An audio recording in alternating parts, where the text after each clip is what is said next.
we've got a special guest with us tonight.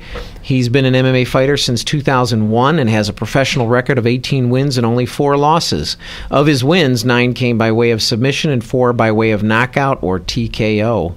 He's the former Strikeforce lightweight champion, Josh Thomson. Josh, welcome to MMA Today, and thanks for taking the time to join us here tonight. Thanks for having me on. Hey, it's awesome seeing you finally getting back into the cage. Tell us about some of the things you've struggled with, having been out of the cage for over a year now. I was getting ready for the Maximo fight in October, and I ended up fracturing my foot and also tearing some ligaments in it, sparring. So then what I did is during that time, I had an injury that had been bugging me for quite a while, my wrist, and it was just getting worse and worse. So I finally just decided to go ahead and have surgery on the wrist, and that's what we did. That's awesome. So how are you feeling now? Like, where are you at in getting back to 100%?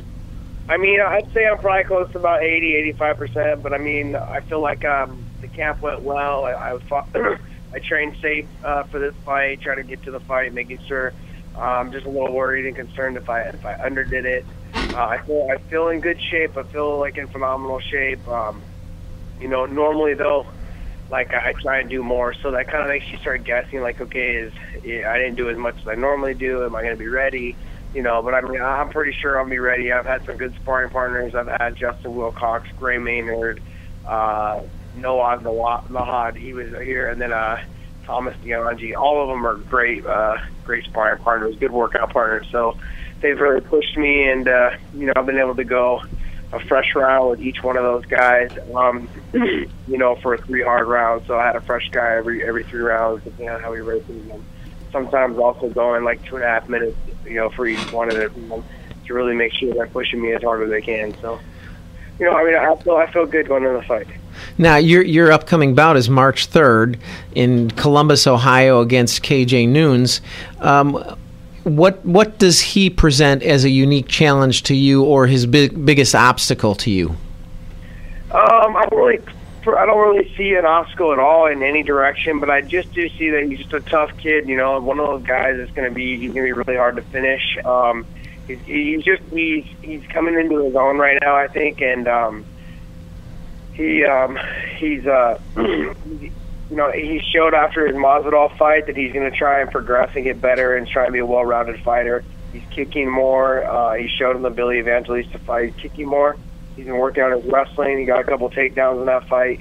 I think I got to be ready for everything. I think I'm going to get the best KJ that everyone's seen, and I'm sticking to that. I really believe that he's going to be on the top of his game. He's coming off of a good win over Billy, and he's going to be ready to go. I mean, he's fresh. He's fought. He's been fighting consistently. He's been fighting over and over. He's been a busy fighter in the last year. So unlike me, I haven't been busy. So this is kind of getting back into the groove of things, and it's a big fight for someone who hasn't fought in 15 months. Now, with the Zuffa acquiring Strikeforce, and we're seeing the heavyweight division basically being, let's say, transferred over to the UFC. Does it concern you as a lightweight fighter, or is it the type of thing where we're seeing guys like yourself or Gilbert Melendez, or are you guys in a position where you're saying, hey, I'd like to get over to the UFC, or do you feel like Strikeforce has been a good organization and you're happy working there? I'm happy with wherever I'm at, and I've made that clear. When I was in the UFC before in 2002 through 2004, I was happy there. I was excited to be there. I love being there, and when Dana signed me and brought me onto the team there, I loved being there. It's obviously the biggest promotion in the world. And then, but when they got rid of the weight class, I had to go somewhere else. And when I went over to Japan and fought in Pride and Bushido and things like that, I loved it over there as well. I really, to be honest, I go where they want me, and I go where they, where the work is. And and most fighters will will potentially try and follow like where the stardom is the most, and I've really tried to get away from that and just try to follow where best fits me. And after I left Pride, I went to Strikeforce, and Scott Coker took me in like basically one of his sons, and he overlooked my career and made sure that made sure that I came out and I was able to perform to the best of my ability by doing everything he could to give me the right fights and to push me and promote me the best he could. And I've always admired promoters that have done that for me. And all three of the promotions that I've fought for, all the biggest promotions I've fought for, have always been great to me. And I really have no, I have no qualms with any of them. It doesn't matter where I fight, whether it be UFC or Strikeforce, or even when I fought in Pride. It didn't matter. I enjoyed being there, and no matter what, they took care of me. I really enjoyed it. And Josh, as a former champion, I mean, it automatically puts you in the mix. But with a win over KJ, do you think that puts you in an immediate title contention? I really don't know. I mean, to be honest, I would imagine it does. Masvidal coming off the loss, KJ.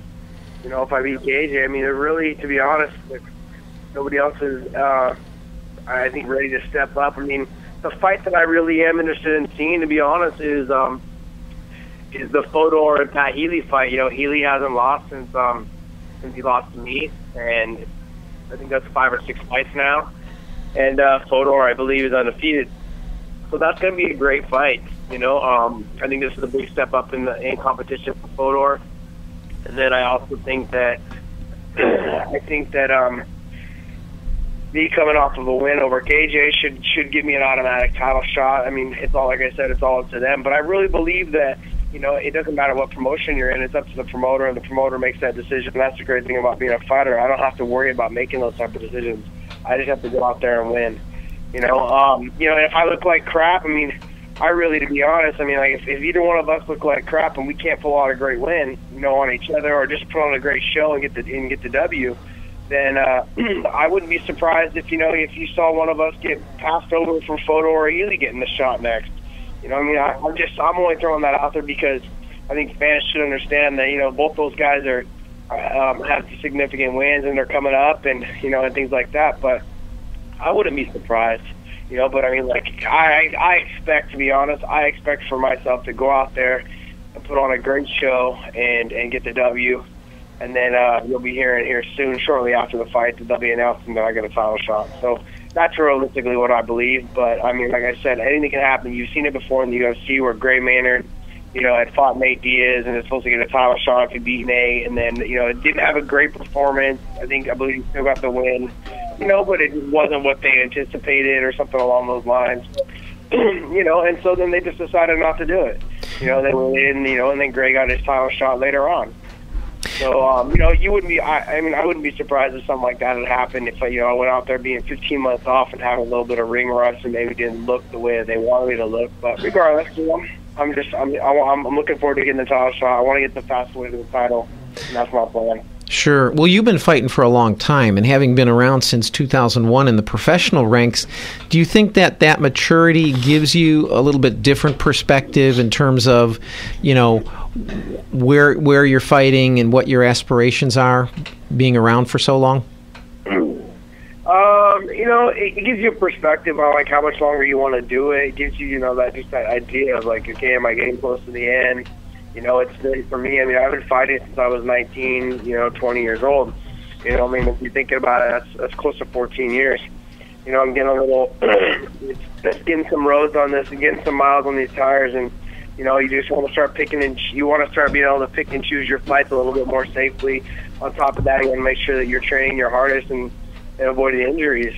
I spent a good 2 or 3 years on the sideline, at least just injured. Sure. At least 3 or I'd say probably close to 4 years now.